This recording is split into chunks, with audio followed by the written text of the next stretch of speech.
Picture this. I'm standing in front of a judge, barely able to breathe, watching my uncle's lawyer present a forged will that cuts me out of the $35 million estate my grandmother spent 40 years building. The document looks perfect. Her signature, witness names, legal stamps, everything. My uncle, Thomas Crane, her youngest son, sits there in his $1,000 suit, dabbing fake tears with a monogrammed handkerchief while his attorney argues that my grandmother changed her mind in her final days because I abandoned the family. What none of them knew was that I had her real will recorded on security footage the day she signed it, hidden in a safe deposit box they'd never find. And in the next 96 hours, I made sure my uncle and everyone who helped him forge those documents lost not just the money, but their freedom, their reputation, and every ounce of dignity they thought they could steal from my grandmother's memory. I'm Eliza Crane, 29 years old, and this is the story of how I went from almost losing everything to exposing a conspiracy that destroyed 5 people's lives before the ink on their lies could dry. If you're watching this, hit that subscribe button right now and turn on notifications because this story has more twists than a legal thriller. Drop a comment telling me where you're watching from. I read every single one. This one is long, it's detailed, and it's absolutely worth every minute. Everything started 6 months before my grandmother died, when I finally realized my uncle wasn't just ambitious. He was dangerous. 6 months earlier, Crane Heritage Properties headquarters, Manhattan, Tuesday, March 14th, 2:30 p.m. The executive conference room on the 42nd floor still had that old money smell, leather chairs, aged mahogany, and the faint trace of my grandmother's signature Chanel No. 5. Catherine Crane sat at the head of the table, 84 years old, wearing a crisp Armani blazer, reading glasses perched on her nose as she reviewed quarterly reports with the same intensity she'd had at 44 when she founded the company. I sat 3 seats down watching, always watching. My Uncle Thomas, her 52-year-old son, cleared his throat and slid a bound proposal across the polished table. The cover read, Riverside Luxury Development, Investment Prospectus. It was the 3rd time he presented virtually the same project in 5 weeks. Mother, I need you to really hear me this time. The Riverside project represents a $180 million opportunity. Luxury condominiums, waterfront retail, a boutique hotel. We're talking about tripling our commercial real estate footprint in 24 months. But the window closes Friday. The developers need capital commitment by end of week, or they move to the next investor. Catherine didn't look up from her report. Thomas, we discussed this. I'm not liquidating trust assets for speculative development. The family trust is designated for 3 purposes: maintaining company operations, funding the scholarship foundation, and Eliza's inheritance when she turns 30. You know the terms. Your grandfather and I structured it that way for a reason. Thomas's jaw tightened. I saw it, that little muscle twitch he got when someone told him no. His wife, Diane, jumped in immediately, right on cue. Catherine, sweetheart, you're being overly cautious. Thomas has grown this company's portfolio by 340% in the last 5 years. His vision is exactly what keeps Crane Properties competitive in a market that's eating up old guard real estate firms. This isn't 1985 anymore. We have to move fast or we become irrelevant. Diane had this way of making every suggestion sound like common sense, like you were the crazy one for questioning it. She perfected it over 25 years of marriage to Thomas, climbing from middle-class nobody to Park Avenue socialite, one manipulation at a time. My father, Marcus, Catherine's eldest son, and my dad sat at the far end of the table, scrolling through his phone like the conversation was happening in another dimension. He checked out of family disputes years ago, right around the time Diane convinced him that staying neutral was the same thing as being a good brother. Thomas leaned back in his chair, flashing that Wall Street predator smile he used on investors and bankers. Mom, let's talk numbers. The trust is currently sitting in conservative bonds and dividend stocks, earning maybe 3% annually. That's $1.05 million per year on $35 million in assets. The Riverside project projects a 400% return over 18 months. That's $140 million. Eliza could inherit 4 times what you originally planned. Isn't that what you want for your granddaughter? All eyes turned to me. I'd been quiet up until that point, taking notes on my tablet, documenting every word. I wasn't the company's COO yet, that was still Thomas, but Catherine had been training me for years, teaching me the business from the ground up. She'd always said, "Eliza, never walk into a room unprepared. Knowledge is the only weapon they can't take from you." I opened my tablet and turned the screen so everyone at the table could see it. The spreadsheet glowed against the mahogany. Vision. That's an interesting word, Uncle Thomas. Very aspirational. Here's something less aspirational and more factual. According to New York State real estate records, public utilities databases, and the county clerk's office, the Riverside development property you're pitching, the one at 4750 Riverside Boulevard, doesn't actually exist. The address is a vacant lot that's been under environmental contamination remediation since a chemical plant leak in 2019. The lot has been condemned by the EPA and isn't zoned for residential or commercial development. It won't be for at least another decade. I tapped the screen. Furthermore, the development company you want to wire $180 million to? Riverside Premier Holdings LLC. It was incorporated in the Cayman Islands 6 weeks ago. No corporate history, no completed projects, no legitimate business registry presence. The registered agent is a law firm that specializes in offshore shell companies. So I'll ask you directly, Uncle Thomas, where was that $180 million actually going? The room went silent. You could hear the air conditioning hum. Diane's hand flew to her pearl necklace, her signature move when she was caught off guard. Marcus finally looked up from his phone, eyes wide, mouth slightly open. Catherine slowly removed her reading glasses and looked at Thomas with the expression I'd seen her use exactly twice in my life. Once when a contractor tried to overbill her by $400,000, and once when a VP got caught embezzling. Both men were fired within the hour. Thomas didn't blink, didn't stammer, didn't even look surprised. He just smiled, a thin, cold smile, and lowered his voice until it was almost a whisper. "Eliza, you're playing a very dangerous game right now. You're young. You're ambitious. I respect that. But you're also naive about how business actually works at this level. Some family matters are above your clearance. Some questions, once you start asking them out loud, you don't get to take back. Accidents happen to people who dig where they shouldn't. People lose opportunities. People lose trust. People lose, well, a lot of things. It wasn't even subtle. It was a threat, delivered in a boardroom, in front of my grandmother and father. Catherine stood up. "This meeting is over. Thomas, you and I will speak privately. Diane, Marcus, Eliza, you're dismissed." I gathered my things slowly, making eye contact with Thomas as I passed his chair. He didn't look away. Neither did I. As I reached the door, I heard Catherine's voice, cold and sharp. "Thomas, you will explain to me exactly what you've been doing with company resources, and you will do it now." I didn't hear his response, but I knew, in that moment, that I'd just declared war on my uncle. And he'd accepted.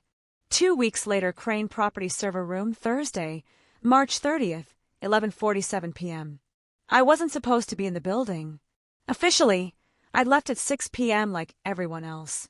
But I'd come back at 11, using my executive keycard, and made my way to the third-floor server room.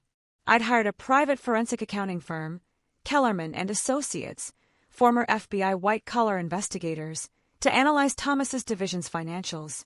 What they found was a trail of irregularities, vendor payments to companies with no web presence, construction invoices for materials never delivered, consulting fees paid to LLCs that existed only on paper. But here's what made my blood run cold. Buried in the company's server were approval emails that made it look like I had authorized those transfers. Emails with my name, my signature, my executive code. All fabricated. All planted to make me the fall guy if anyone started investigating. Thomas had been setting me up for months. I copied everything onto an encrypted drive. Every fake invoice. Every falsified approval. Every offshore wire transfer. It took 47 minutes to extract the files without triggering the network monitoring system. As I was finishing, I heard footsteps in the hallway. I shut down the terminal, grabbed the drive, and slipped into the storage closet just as the server room door opened. Thomas walked in. He went straight to the main terminal, logged in with an admin password, and started deleting files. Not random files, specific ones. Transaction records, emails, Audit logs. He was cleaning up his trail, erasing evidence. I recorded everything on my phone, holding it through a crack in the closet door. He worked for 8 minutes, muttering to himself. Stupid girl thinks she's clever. Should have stayed in her lane. When he finished, he logged out and left. I waited 5 minutes, then slipped out of the building. The next morning, parking garage, 2:14 a.m. I knew Thomas kept late hours. I knew his patterns. So I waited in the executive parking garage, sitting in my car 3 spaces down from his Bentley, until he finally showed up at 2:11 a.m. He was carrying his briefcase and talking on his phone. Yeah, the Delaware accounts are clean. She doesn't have access to those records. Even if she did, they're structured through enough LLCs that no one could trace. Hold on. He'd seen me. I got out of my car and walked toward him. He ended the call. Eliza, working late. I could ask you the same thing, Uncle Thomas. He popped his trunk and tossed the briefcase inside. End of quarter. You know how it is. Lots of paperwork, lots of reconciliations. Lots of fabricated emails, too. The ones you planted in the server to make it look like I approved your fake vendor payments. I found them. All of them. His face didn't change. That's what scared me most. How calm he was. You need to be very careful about making accusations you can't prove, Eliza. Especially accusations that could damage the company reputation. And your own. I have proof. I have everything. He smiled. No, you have files you don't understand. Files that, if you go public with them, will make you look like a confused, vindictive girl trying to sabotage your family. You're not ready for this fight. Walk away now, and we'll forget this conversation ever happened. And if I don't, he stepped closer, close enough that I could smell his cologne, see the cold calculation in his eyes. Then you'll learn a very hard lesson about what happens to people who threaten what I've built. End of fiscal year, Eliza. After that, I stop asking permission. I stop playing nice. I just take what should have been mine from the beginning. And if you get in my way... He didn't finish the sentence. He just got in his Bentley and drove away. I stood there in the empty garage, hands shaking, and realized my uncle wasn't just a thief. He was willing to destroy me to get what he wanted. 3 weeks later, my Brooklyn apartment, Sunday, April 23rd, 10:30 a.m. The knocking on my door started at 10:30 a.m. I wasn't expecting anyone. I looked through the peephole and saw Diane standing there, holding a Starbucks tray and a bakery box. I opened the door. Diane, what are you doing here? She smiled, that warm, concerned smile that never reached her eyes. I brought coffee and croissants. We need to talk, Eliza. Just us girls. I didn't want her in my apartment, but refusing would have been suspicious. I let her in. She set the coffee and pastries on my kitchen counter, then turned to face me with an expression of deep concern. Eliza, honey, I'm worried about you. Thomas is worried about you. You've been distant. You've been making these accusations. We're family. We're supposed to support each other, not tear each other apart. Diane, Thomas has been stealing from the company. I have proof. No, sweetheart, you have documents you've misinterpreted. Thomas has been working 90-hour weeks trying to save this company from bankruptcy. The banks are calling in loans. The commercial real estate market is collapsing. He's been making hard decisions to keep Crane Properties afloat, and you've been second-guessing every move he makes. The Riverside development was fake. The property doesn't exist. It fell through. These things happen in business. Thomas had to restructure, pivot to other opportunities. That's what good executives do. She stepped closer, lowering her voice. Eliza, your uncle is drowning. The Midwest banks need $35 million in cash collateral by next quarter, or the entire expansion collapses. 200 jobs disappear overnight. Your grandmother's legacy crumbles. Thomas is trying to access the family trust temporarily, just a loan, just enough to satisfy the banks, and you're blocking him out of some misplaced sense of suspicion. It's not a loan. It's theft. It's family helping family. Her voice rose. Then she caught herself, softened again. Don't destroy everything your grandmother built because you're jealous of Thomas's success. Don't be the person who tears this family apart. She left the coffee and croissants and walked out. I poured them both down the sink. I wasn't taking any chances. That same week, my father called. My phone showed Dad lighting up at 9:47 p.m. on Tuesday. I almost didn't answer. But I did. Eliza, we need to talk about what's happening with you and Thomas. Dad, Thomas is embezzling. He's setting me up to take the fall. I have proof. Honey, I've known Thomas his whole life. He's ambitious, yes. Maybe too ambitious sometimes. But he's not a criminal. He's family. And you're tearing this family apart with these accusations. Did you look at the evidence I sent you? Silence. Dad, did you look at it? I glanced at it. It's complicated. Financial things are complicated. Maybe you're misinterpreting. I'm not misinterpreting anything. Thomas fabricated vendor invoices, created fake approval emails with my name on them, and has been bleeding the company dry for months. He threatened me in a parking garage at 2 a.m. What part of that sounds like a misunderstanding? Eliza, please. Just, let's all sit down together. As a family, we can figure this out. Your grandmother doesn't need this stress. Then tell Thomas to stop stealing. You're being unreasonable. I hung up. He sent a text 5 minutes later. Please don't tear the family apart over this. We can fix it together. I didn't respond. April 28th, my decision. I stopped taking their calls. All of them. Thomas, Diane, Marcus blocked. I hired Kellerman and Associates full-time. Gave them unlimited access to everything I had collected. By the end of the week, they delivered a 247-page report documenting $12.3 million in fraudulent transactions spread across 34 shell companies, 18 fake vendors, and 9 offshore accounts. Thomas had been systematically looting Crane properties for 3 years, and he was 90 days away from defaulting on the biggest acquisition in company history, a $480 million Midwest expansion that would collapse if he couldn't produce $35 million in cash collateral. The only source of that money? My grandmother's trust. But the trust was ironclad. Catherine had structured it with the best estate attorneys in New York. The money couldn't be touched unless she voluntarily amended the trust, or unless she was declared mentally incompetent or deceased before the trust's maturity date. Thomas couldn't get her to change it voluntarily. I'd made sure of that, which left only 2 options: have her declared incompetent, or wait for her to die. And Thomas was running out of time. May 2nd, Catherine's apartment, Upper East Side, 7 p.m. I called my grandmother and asked if I could come over. She said yes immediately. She lived in the same apartment she and my grandfather had bought in 1981, a classic pre-war building overlooking Central Park. When I arrived, she had tea ready, the way she always did. We sat in her living room, surrounded by photographs of our family spanning decades. Me as a baby, my father's wedding, Thomas's high school graduation, happier times. Grandma, I need to show you something, and I need you to take it seriously. I opened my laptop and walked her through everything. The fake Riverside development, the fabricated invoices, the offshore accounts, the emails Thomas had planted to frame me. All of it. She listened without interrupting, her expression growing harder with each page. When I finished, she was quiet for a long moment. How long has this been going on?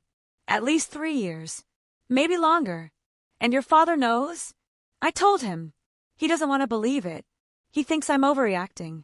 She closed the laptop and looked at me with those sharp blue eyes that had built an empire from nothing. Eliza, I'm going to ask you something, and I need complete honesty. Is there any chance at all, that you've misunderstood what you're seeing? No, Grandma. I've had forensic accountants verify everything. This is real.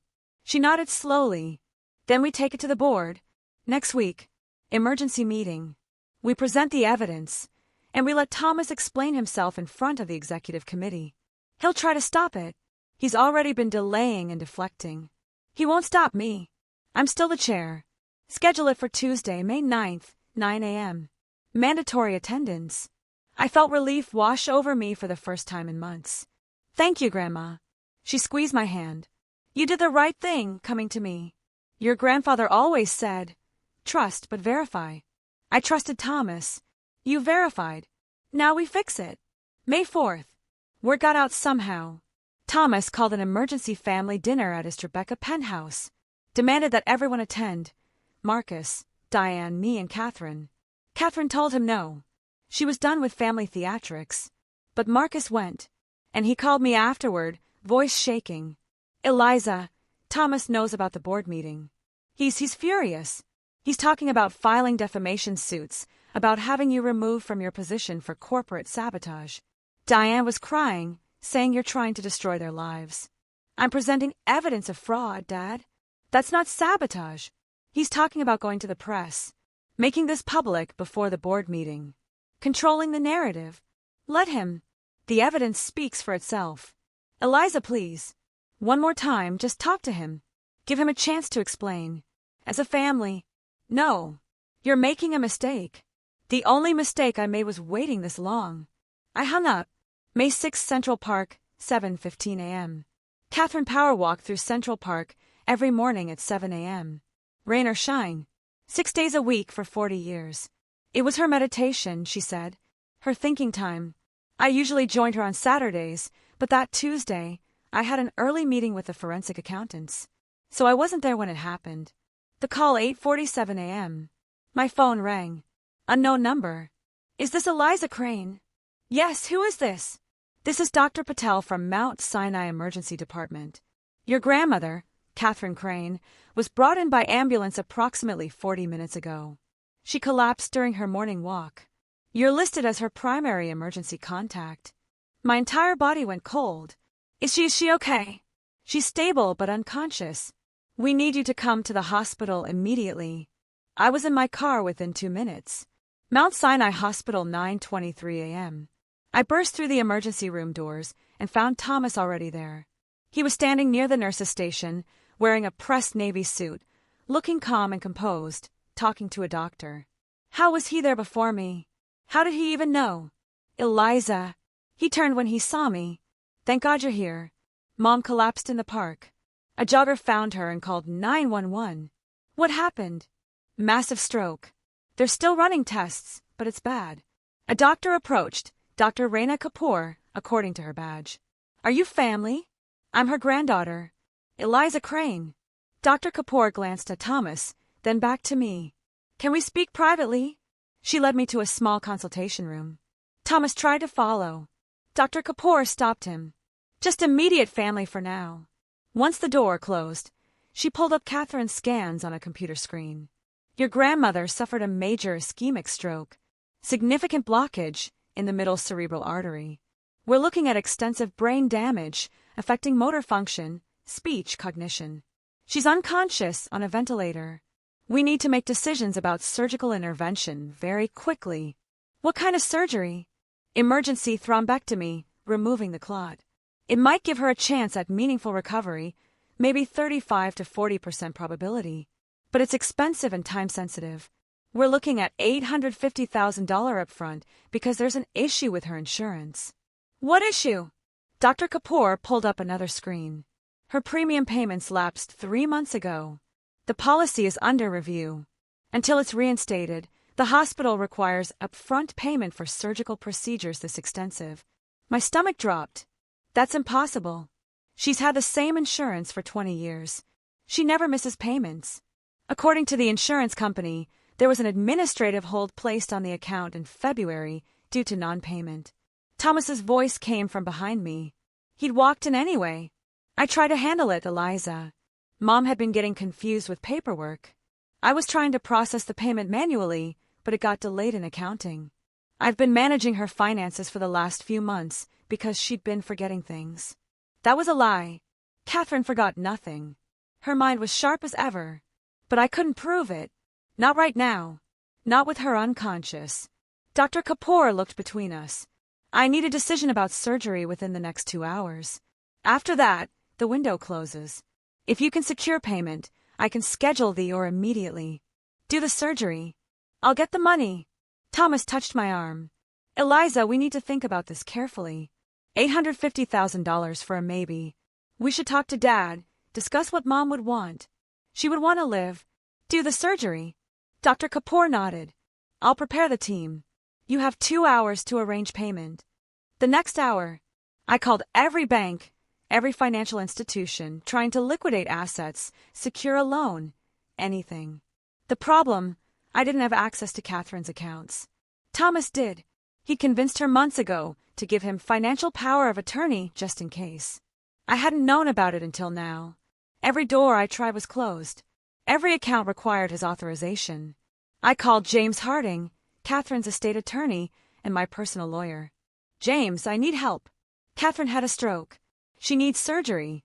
$850,000. Thomas has financial POA, and he's blocking me from accessing any funds. Where are you?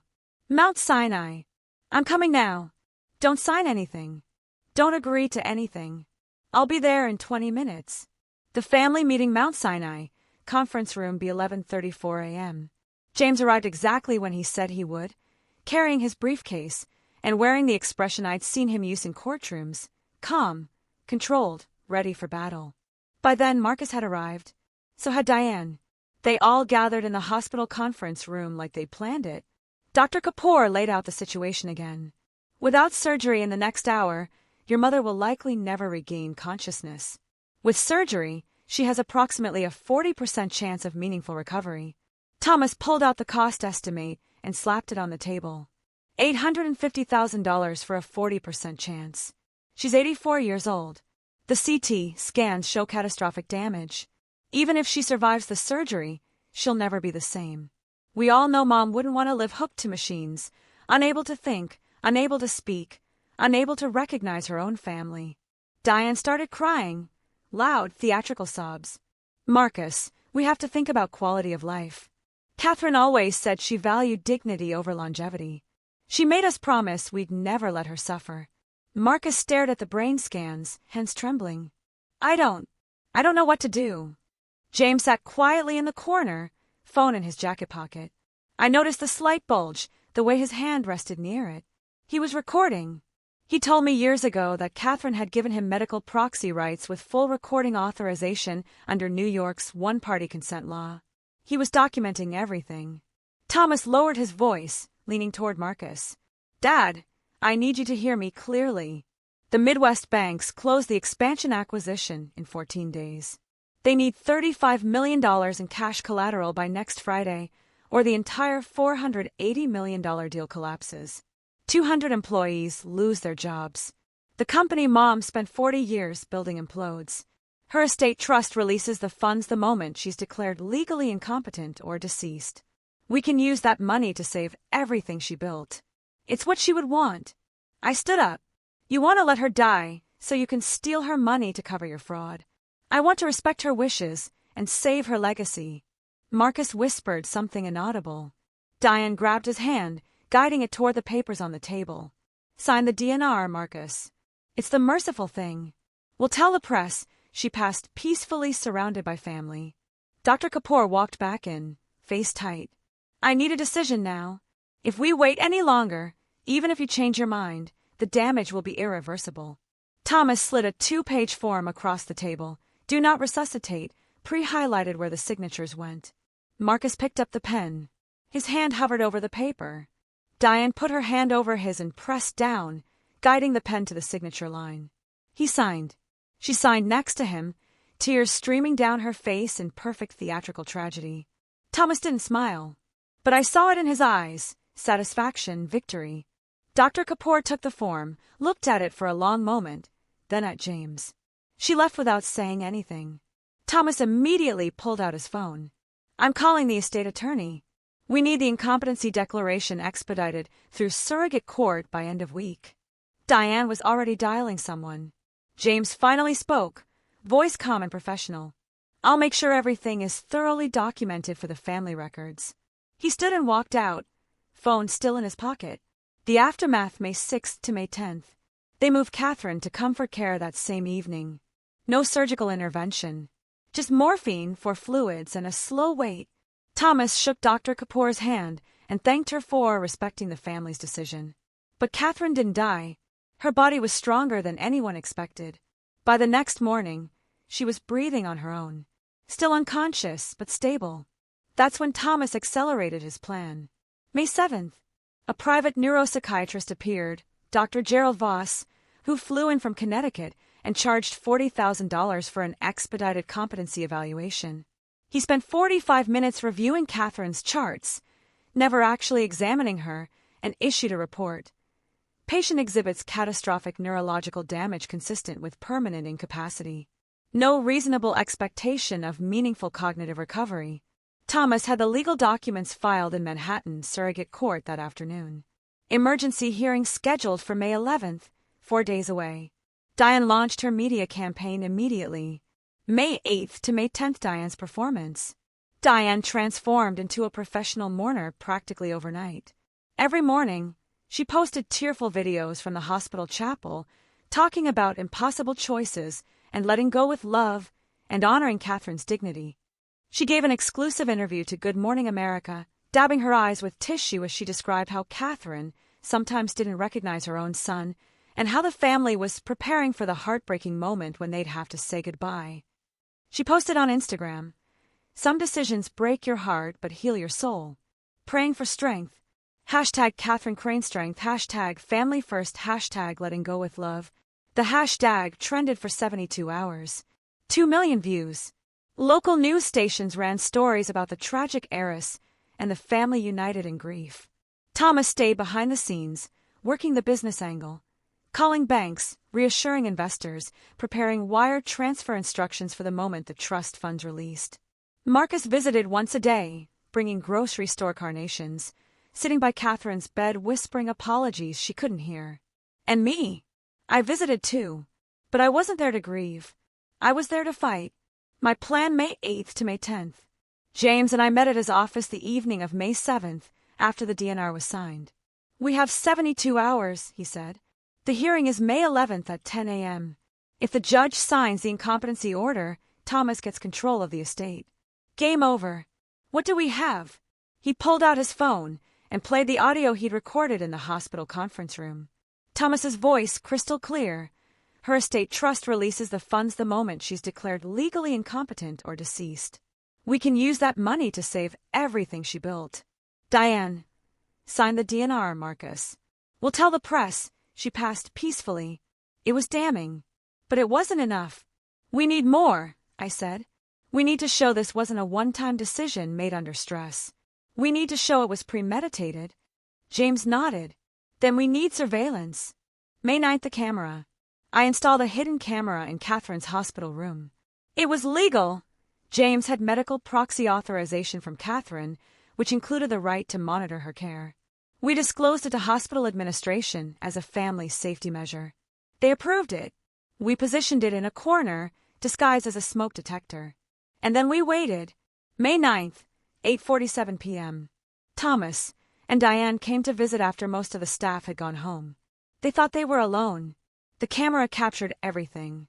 Thomas paced the room, phone pressed to his ear. The trust transfers the second the judge signs. I've got the wire instructions ready. Routing numbers, account codes, everything. $35 million clears by Monday close of business. The banks get their collateral. The deal closes and we're golden. He paused, listening. No, she's not waking up. Voss confirmed permanent brain damage. Even if she did wake up, she'd be a vegetable. The court will rule in our favor. Diane sat in the chair by the window, scrolling through her phone. Her sister called. She put it on speaker. How are you holding up? Her sister asked. Diane laughed, actually laughed. Girl, I'm exhausted from all the crying. My face hurts from looking sad. But give it 2 weeks, and we'll be signing papers on that Hamptons estate I showed you. 6 bedrooms, ocean views, wine cellar. Catherine never even liked the beach, so it's not like she'll miss it. The sister laughed too. You earned it. Putting up with that family for 25 years. You deserve a palace. Thomas hung up his call and walked over to Catherine's bed. He stood there, looking down at her unconscious body. Should have just signed over the money when I asked nicely, Mom. Could have avoided all this drama. He checked his watch. 2 more days. Then it's done. They left at 9:03 p.m. The camera recorded every word. May 10th, the evidence package. James and I spent the entire day preparing. We compiled the audio recording from the hospital conference room, 63 minutes of Thomas, Diane, and Marcus discussing the DNR and the trust, money, the video footage from Catherine's room, Thomas discussing wire transfers, and Diane joking about the Hamptons house, the forensic accounting report. 247 pages documenting $12.3 million in fraudulent transactions, the fabricated emails Thomas planted in the company's server bank records, showing the offshore accounts, the fake insurance lapse documents Dr. Voss's fraudulent competency report, cross-referenced against 2 other patients he'd falsely diagnosed for money. We bound it in a leather folder labeled Evidence of Estate Fraud and Elder Financial Abuse. James looked at me. This destroys them. Completely. Are you ready for that? They tried to kill my grandmother for money. Yes, I'm ready. Once we submit this to the court, there's no going back. Thomas will go to prison. Diane probably too. Your father will be implicated for signing the DNR under false pretenses. Your family will never be the same. It stopped being my family the moment they signed those papers. He nodded. Then let's finish this. May 11th, Surrogate Court, Manhattan, 9:47 a.m. The courtroom was smaller than I expected. Wood paneling, high ceilings, the seal of New York State mounted behind the judge's bench. Thomas arrived at 9:50 a.m., wearing his most expensive Tom Ford suit, Diane beside him in a black Chanel dress, both of them looking appropriately somber. Marcus came in alone, looking like he'd aged 10 years in a week. Thomas's attorney, a senior partner from one of Manhattan's white shoe law firms, carried a briefcase full of documents, medical reports, Dr. Voss's evaluation, the DNR, affidavits from concerned family members. I sat in the back row with James, wearing a simple black dress and sunglasses, playing the grieving granddaughter. At 10 a.m. exactly, the bailiff called out, "All rise." The Honorable Patricia Moreno presiding. Judge Moreno entered. A woman in her early 60s, gray hair pulled back, sharp eyes that missed nothing. She'd been on the surrogate court bench for 18 years, specializing in contested estates and elder abuse cases. She sat. We sat. Case number 2024-5883, in the matter of Catherine Elizabeth Crane. Petition for emergency guardianship and declaration of incapacity. Counsel, please state your appearances. Thomas's attorney stood. Robert Kensington, Your Honor, representing petitioner Thomas Crane, son of the respondent. James stood. James Harding, Your Honor, representing objector Eliza Crane, granddaughter of the respondent and designated healthcare proxy under Mrs. Crane's 2019 medical directive. Judge Moreno looked up sharply. Objector? This is an emergency petition. I wasn't notified of any opposition. We're filing it now, Your Honor. James walked forward and handed a document to the bailiff. Motion to deny petition and motion for criminal referral based on fraud, elder abuse, and conspiracy to commit estate theft. The courtroom went silent. Thomas's face went white. Diane grabbed his arm. Marcus just stared. Judge Moreno read the motion header, then looked at James. These are serious allegations, Counselor. Yes, Your Honor, and we have substantial evidence to support them. She glanced at Thomas's attorney. Mr. Kensington, were you aware of these allegations? No, Your Honor. This is the first I'm hearing of it. Then we'll hear the objector's case. Mr. Harding, proceed. The presentation 10:17 a.m. to 11:43 a.m. James methodically walked Judge Moreno through everything. First, the audio from the hospital conference room. Thomas's voice filled the courtroom. Her estate trust releases the funds the moment she's declared legally incompetent or deceased. Diane, sign the DNR, Marcus. We'll tell the press. She passed peacefully. Judge Moreno's expression hardened. Then the video from Catherine's hospital room. Thomas discussing wire transfers. Diane laughing about the Hamptons house. Then the forensic accounting report. James projected it on a screen.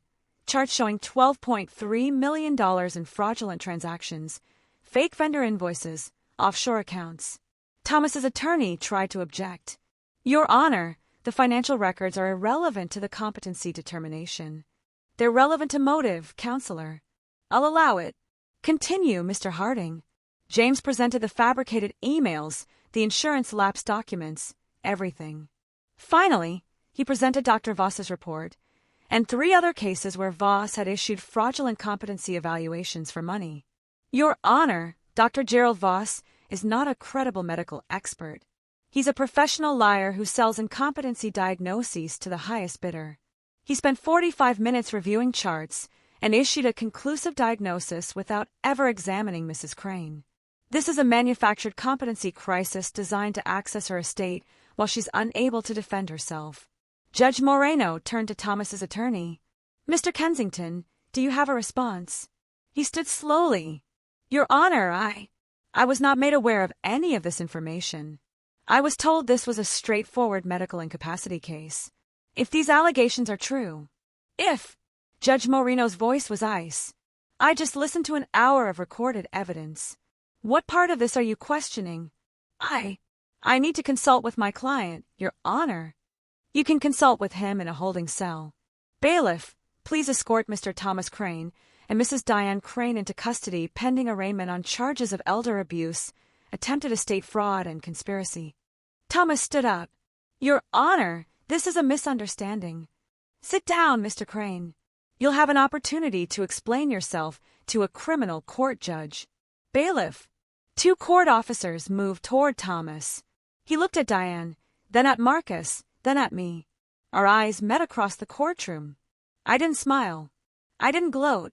I just stared. He lunged toward me. The officers grabbed him before he took 3 steps. You bitch. You destroyed everything. Everything. Judge Moreno slammed her gavel. Remove him. Now. They dragged Thomas out, still screaming. Diane followed, sobbing, her perfect composure finally shattered. Marcus sat frozen, tears streaming down his face. Judge Moreno turned to James. Petition denied. Furthermore, I'm referring this matter to the Manhattan District Attorney's Office for criminal prosecution. I'm also ordering an immediate investigation into Dr. Gerald Voss and his medical license. Mr. Harding, please ensure your client's grandmother receives appropriate medical care and that her estate is secured against any further interference. Yes, Your Honor. Thank you. She looked at me, really looked at me. Miss Crane, you did a very brave thing today. Your grandmother is fortunate to have you. I nodded, not trusting myself to speak. Court adjourned at 11:51 a.m. The collapse May 11th to May 15th. Thomas was arrested at the courthouse and transferred to Manhattan Detention Complex. Federal prosecutors took over the case within 48 hours. The charges: wire fraud, elder financial abuse, conspiracy to commit estate fraud, falsifying medical documents, and insurance fraud. The U.S. Attorney held a press conference on May 13th. This case represents one of the most egregious examples of family exploitation we've seen. The defendant attempted to manufacture his mother's death for financial gain, endangering her life and defrauding multiple institutions. Thomas was denied bail. Flight risk, they said. Access to offshore accounts. Diane was charged as an accessory. She tried to claim she didn't know about the financial fraud, that she was just supporting her husband's medical decisions. The video of her laughing about the Hamptons house destroyed that defense. She was released on $500,000 bail, which she had to get from her sister because all of their accounts were frozen pending investigation. By May 14th, their Tribeca penthouse was in foreclosure. Their cars were repossessed. Diane moved into a studio apartment in Queens. Their 2 teenage kids, my cousins, went to live with Diane's mother in New Jersey. Dr. Voss, the New York State Medical Board, suspended his license on May 12th pending investigation. By May 20th, they'd uncovered 11 other fraudulent competency evaluations he'd issued over 4 years. His license was permanently revoked on June 3rd. He was charged with medical fraud and is currently awaiting trial. Marcus, my father was questioned by the DA's office, but wasn't charged. They determined he'd signed the DNR under duress and manipulation, not as part of the conspiracy. But that didn't absolve him. Not to me. He called me on May 12th. I let it go to voicemail. His message: Eliza, I'm so sorry. I didn't know how far Thomas had gone. I thought I was doing the right thing.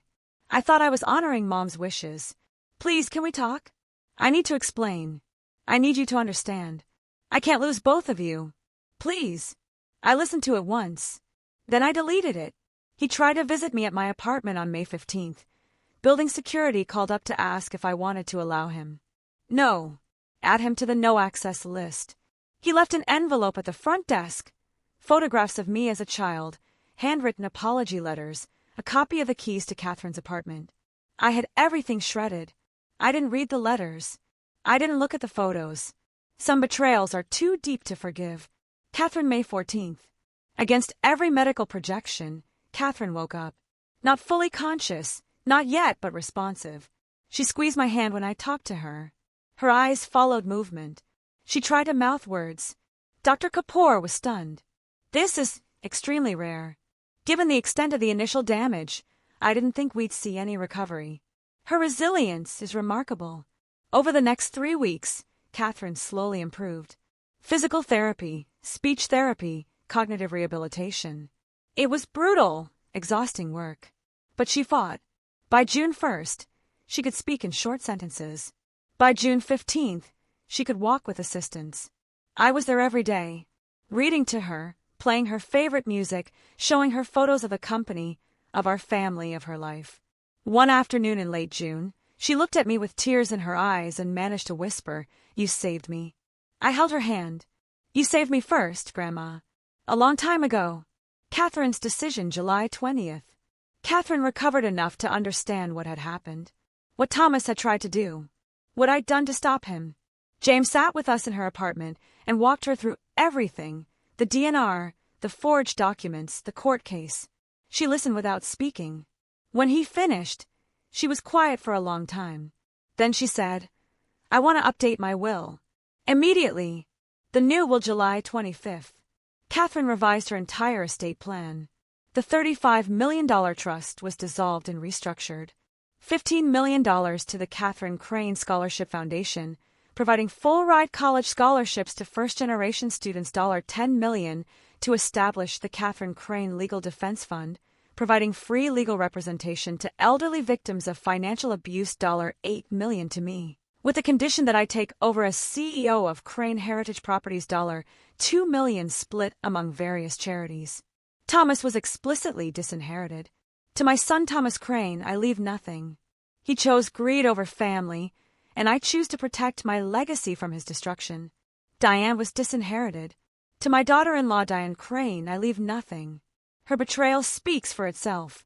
Marcus was left $500,000, enough to live comfortably, but a fraction of what he would have received.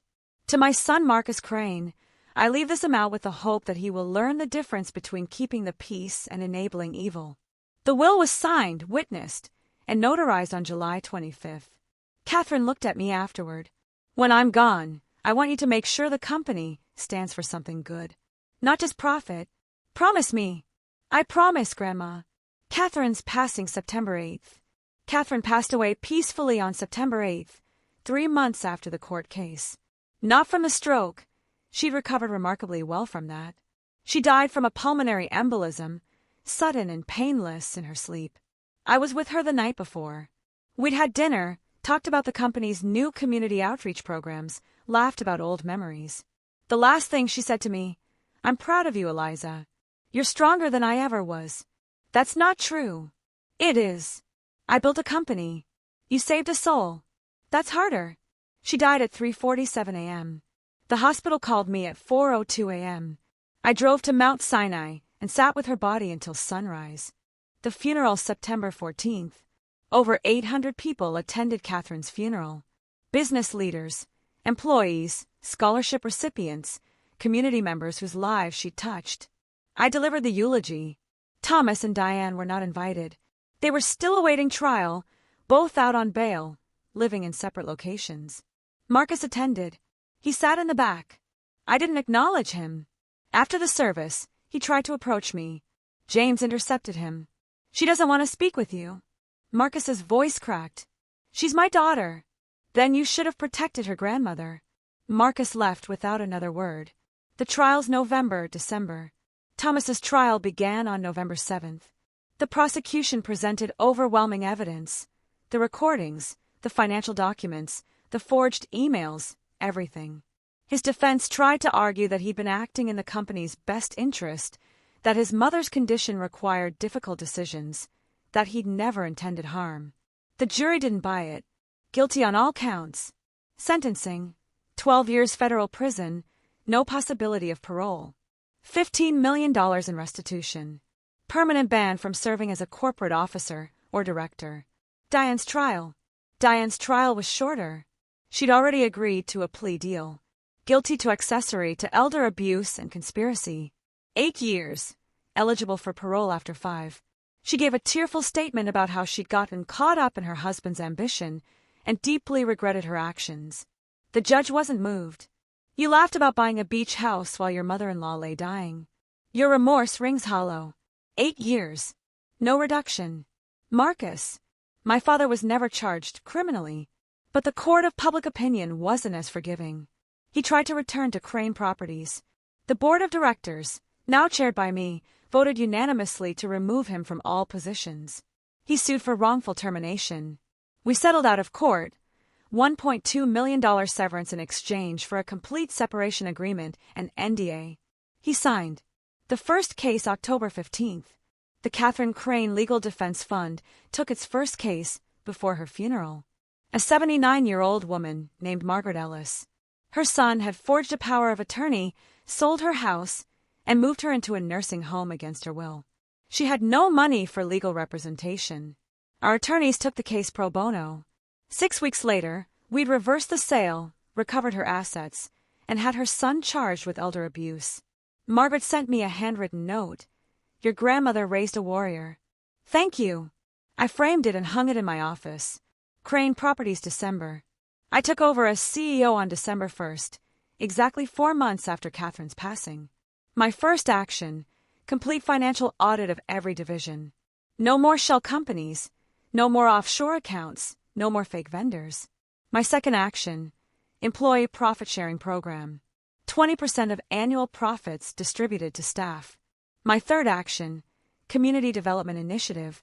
10% of revenue dedicated to affordable housing projects in underserved neighborhoods. The board was skeptical. This will hurt margins. Good. We've been chasing margins for too long. Now we're chasing meaning. Revenue dropped 8% the first quarter, but employee retention went up 47%. Community partnerships tripled. Press coverage was overwhelmingly positive. By the end of the first year, revenue was up 22% overall. Turns out people like doing business with companies that give a damn. Marcus's last attempt March, the following year. My father showed up at Crane Properties headquarters on a Tuesday morning, 6 months after Catherine's funeral. Building security called me. Mr. Marcus Crane is here. He's asking to see you. Says it's important. Tell him I'm not available. He says he'll wait. Tell him he can wait forever. I'm not seeing him. He waited in the lobby for 4 hours. I never came down. At 2:47 p.m., he left an envelope with reception and left. My assistant brought it to my office. What should I do with this? I didn't open it. I dropped it in the shredder and watched it disappear. Nothing. There's nothing he can say that I need to hear. 1 year later, I'm sitting in Catherine's old office, my office now, on the 42nd floor, looking out over Manhattan. The Legal Defense Fund has helped 47 families recover over $23 million in stolen assets. The Scholarship Foundation has awarded full-ride scholarships to 156 students. Crane Properties has built 340 affordable housing units in 5 cities. Thomas is in year 2 of his sentence at FCI Otisville. He sends letters sometimes. I return them unopened. Diane was released early for good behavior after serving 5 years. She moved to Florida. I have no idea what she's doing, and I don't care. Marcus remarried. I found out from a mutual acquaintance. I didn't send a gift. People ask me sometimes if I regret what I did, if I feel guilty about destroying my family. The answer is no. Because here's what I learned. Family isn't defined by blood. It's defined by loyalty, by protection, by choosing to do the right thing even when it costs you everything. Thomas and Diane chose money over life. Marcus chose comfort over courage. I chose justice. And I'd make the same choice every single time. If you're watching this, if you're out there and someone in your family is vulnerable, elderly, sick, unable to defend themselves, and you see someone circling like a vulture, trust your instincts. Document everything. Record everything. Get a lawyer you trust. Don't wait for permission to protect the people you love. Don't let blood ties blind you to betrayal. And when the moment comes to stand up and fight back, stand up. Fight back. Win. That's what my grandmother taught me. And that's exactly what I did. Subscribe if you believe justice isn't just a concept, it's a choice. And sometimes it's a war. Drop a comment and tell me, would you have done the same thing? How far would you go to protect someone you love? I read every single comment, because your story might be next. And if it is, I promise you this, you're not alone.